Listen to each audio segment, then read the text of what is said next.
दिल्ली में कोरोना मरीजों के लिए नए दिशा निर्देश जारी किए गए हैं। दिल्ली में एलजी के आदेश के बाद कोरोना के पॉजिटिव मरीजों को संस्थागत क्वारंटीन किया जाएगा। कोरोना पॉजिटिव मरीजों के होम क्वारंटीन पर रोक लगाते हुए क्वारंटीन सेंटर में रहने को मंजूरी दी है।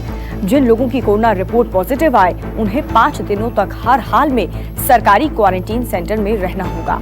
कोरोना मरीज के होम क्वारंटीन को लेकर के एलजी के आदेश पर दिल्ली सरकार का कहना है कि आईसीएमआर के दिशा निर्देश अभी भी शेष भारत पर लागू है।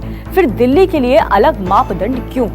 दिल्ली सरकार का होम आइसोलेशन कार्यक्रम सबसे सफल कदमों में से रहा है। तो अब ये जो नया दिशा निर्देश जारी हुआ है उसमें 5 दिनों तक सरकारी क्वारंटीन में कंपलसरी अब ये कर दिया गया है। दिल्ली में कोरोना मरीजों के लिए अब ये नया दिशा निर्देश, जिसमें कोरोना मरीज के लिए क्वारंटीन सेंटर अब जाना जरूरी हो गया। एलजी ने आदेश दिए हैं कि घर में अब क्वारंटीन नहीं होगा। पवन मिश्रा मेरे सहयोगी जुड़ चुके हैं ज्यादा जानकारी के साथ।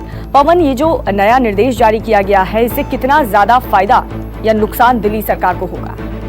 जी, सबसे पहले ये समझिए कि नुकसान फायदा तो बात की चीज है। आप ये देखिए कि इस कोरोना महामारी में अभी भी एलजी और दिल्ली के मुख्यमंत्री आमने सामने हैं। इससे पहले मुख्यमंत्री ने ये बात कहा था कि घर में ही होम आइसोलेशन आप कर सकते हैं और किस तरह से आप कर सकते हैं इसके बारे में एक टीवी मीडिया के जरिए, विज्ञापन के जरिए समझाया गया था, अखबारों के माध्यम से इसको समझाया गया था। यानी जिन लोगों के पास अब पैसा नहीं है, लोअर क्लास लोग हैं, अगर उन्हें फील होता है कि वो पॉजिटिव है या किसी के संपर्क में आया तो घर में 14 दिन अलग रह करके अपने आप में हेल्थ में सुधार कर सकते हैं। लेकिन अब जो एलजी सामने आए हैं, क्योंकि मुख्यमंत्री के हर जो फैसले को बार बार पलट रहे हैं और ये भी फैसला, कोई कल ही ये फैसला आया था कि एक रेट, लेकिन पवन, एलजी और सरकार के बीच जो कोऑर्डिनेशन की कमी है उससे तो कम से कम ये जो आंकड़े बढ़ रहे हैं उसमें कमी नहीं आ पाएगी। बिल्कुल, जैसा मैंने कहा कि इस मामले में लोगों को अपनी पावर दिखाने की बात है। आम जनता अगर इतनी जल्दी, अगर लोग 24 घंटे में, अगर देखिए मामला लगातार बढ़ते जा रहा है।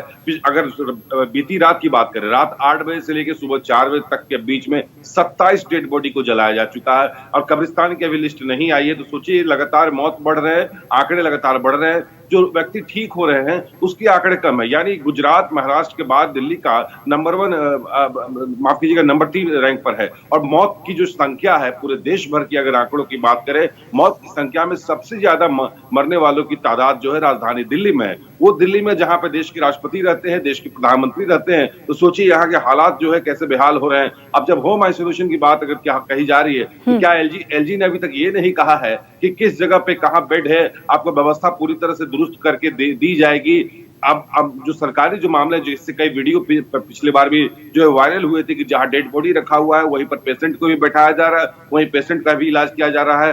10-10 घंटे तक डेड बॉडी पड़ा रह जा रहा है। पवन, आप नजर बनाए रखें, क्योंकि बिना प्रिपरेशन के अगर इस तरीके से निर्देश जारी कर दिए गए हैं तो लोगों की जो तबीयत है उसको लेकर के भी अब चिंता और भी ज्यादा बढ़ जाती है। बहुत बहुत शुक्रिया पवन। लेकिन दिल्ली में कोरोना की बढ़ती रफ्तार ने हाहाकार मचा रखा है। पिछले 24 घंटे में कोरोना के मरीजों की संख्या 3000 के पार कर गई। 3137 मामलों के साथ दिल्ली में कोरोना मरीजों की संख्या 53,116 पहुंच गई।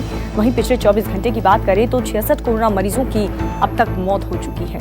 अब तक दिल्ली में कुल 2035 लोगों की मौत हो चुकी है। कुल 23,569 मरीज ठीक होकर के डिस्चार्ज भी हुए हैं। पिछले 24 घंटे में 13,074 RT-PCR टेस्ट भी हुए, जो बाकी दिनों से होने वाले सबसे ज्यादा टेस्ट हैं।